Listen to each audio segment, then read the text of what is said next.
I don't know if I really agree with Jay-Z on this one. So y'all seen the latest Jay-Z interview that dropped? I didn't. I seen some clips though. Specifically the one they was talking about, the ones that the ones that they was talking about on the Joe Budden podcast. It's an interesting topic to me. It's a topic that I wrestle with often when it comes to aging and like my lyrics aging. I don't mean my lyrics aging. I mean my lyrics growing. Not them getting old, but them maturing along with me. You know, like, and it was topic kind of hit home for me. Like I'm right in the middle of where both of those perspectives stand. One perspective, like Jay-Z was saying, like, yo, you got to grow with your music. He was saying, I think he was suggesting that we lose something, or music, hip hop is losing something, or we lose something by our best artists or our artists, period, not being themselves. You know what I mean? Like if you put out music in the 90s and you putting out the same type of music in the 2000s and 2010s and 2020s, he's saying that, I mean, it feels like he was alluding to, that keeps us stagnant. You know what I'm saying? That it hurts us more than it helps us. I don't know if I really agree with Jay-Z on this one.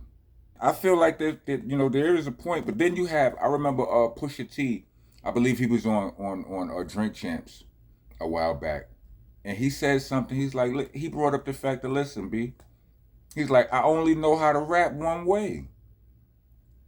He's like, I only know how to rap one way.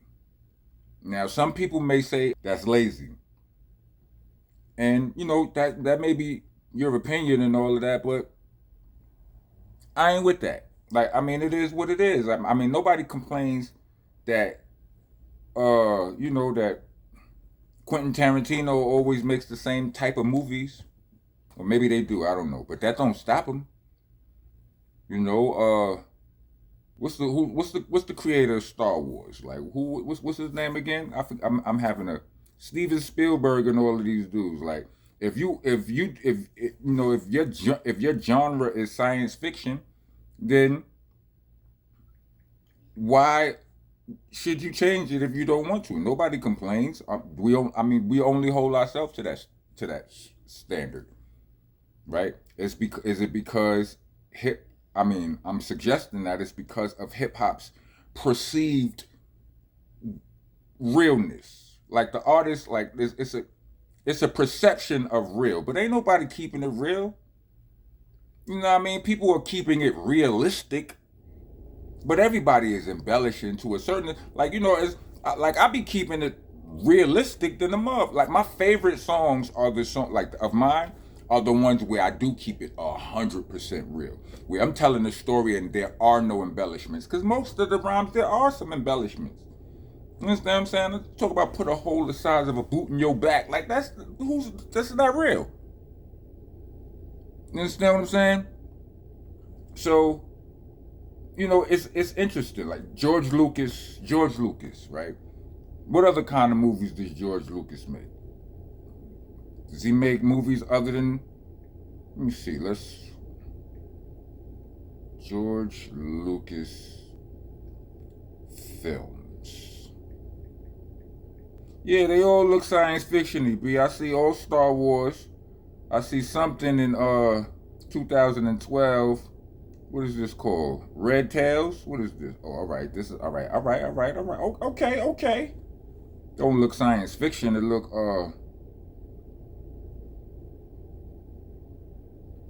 I don't know. Looks like a airplane movie or something like that. I don't know. But the majority of this man's movie is all the same type of, and nobody complains. Why? Who's judging who? You know what I mean? Why are we held to this? Why are we held to this? Like we got to stop paying the black tax.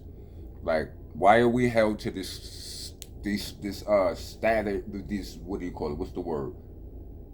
Standard that's nobody else has to. You understand what I'm saying? and I understand, like, all right, if nobody else has morals, and we, that's not an excuse for us to go. If nobody else got morals, why we gotta have morals? That's different. You understand? Like, I don't, I'm not going to justify half-assing it because everybody else half-assing it. But what if what I'm doing is, like, I still think it's dope. You know what I mean? Like, see, I fight with it every day because, not every day, but probably every decade in my life. I started rapping within like the first. I was 11 years old. It didn't really matter much then, but from the 90s on to the 2000s to the 2010s, it was like, I'm a decade older. I'm like, what am I going to rap about? I'm not really the same person that I'm not doing this, all of that aggression that be in my raps and all that. That's not a part of my real life. Like, you know what I'm saying? I mean, there was some backsliding. You know what I'm saying? Nigga fell, a nigga fell into some periods in time where shit did get crazy. You know what I mean? Or what had to do anything, but that wasn't. That's not my energy. You know what I'm saying? It's not who I'm trying to be. That's not who I'm trying to live. It's not how I'm trying to live my life. You know what I mean? I think part of why people want it, when Andre 3000, when he retired, and he's like, yo, the stuff that you talk about in rap ain't my life no more. He's like, I don't want, and all of the fans was like, talk about whatever you talk about. I think half of the people just wanted to see somebody do it so they could, somebody to show us how to do it. You know what I mean? Like, oh, word, you could do that? Oh. I mean, because as a kid, NWA showed me that I could rap about whatever I was thinking, even if it was just that I was angry. You know what I'm saying? But yeah, I'm like, that's my own that's a internal battle I have with myself. At the same damn time, where I agree with both. Like, I literally agree with both points of view, but I still haven't come to, like, I haven't chosen either or yet with my own art. I try to do and. I'm gonna do some stuff that's grown, more mature. It's gonna reflect how I am, fatherhood. You know what I'm saying? I got my song Winner Circle. I got, No Guts, No Glory. I mean, even there was Therapy. Even Therapy was a real song. You know what I'm saying? When me and P made that song, like, all I seem to think about is violence. That was how I really was thinking. I don't necessarily think like that no more. You understand what I'm saying? But, I'll do and instead of or.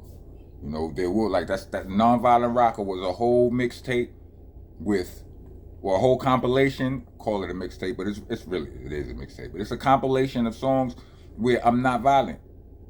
There's no one gets slapped, jacked, or clapped on that whole CD, that whole project. And that's because, like, you got fans that I think that idea was prompted by fans in my comments, like older fans. On some of my platforms, like, why he always with the violent, blah blah blah blah blah. I'm like, y'all ain't listening close enough. I got a whole catalog of stuff where nobody dies. You know what I'm saying? But then I know all of my diehard Rockness Monster fans love to hear me angry. People who buy features from me, they don't want to hear me introspective. They want to hear thrash. What y'all think? Made it to the end of this video. Let me get 4 microphones. But yeah, leave your opinion on the top. You think sell what you sell or keep it 100? Or you think you should do both? And or. You know what I mean? All right. Welcome to the nation. Rock on, rock on. Welcome to the nation. I am your host, your president, your tour guide, Mr. Monster Man Rocco. I'm the landlord, the owner, tenant, the janitor. I'm ops the damn floor. Let's go. I'm one of the realest you ever gon' see. I ain't come here to lie to you. Niggas done with a lie to you. I get Beanie Siegel's first album, or Paul Pierce even, they are the truth. I'm sick and tired of you comical when I'm not in the mood for jokes. You are not a goon, not a shooter or a rider. You shoot off your mouth and you be riding dudes cock for loot. Dude, that's a prostitute.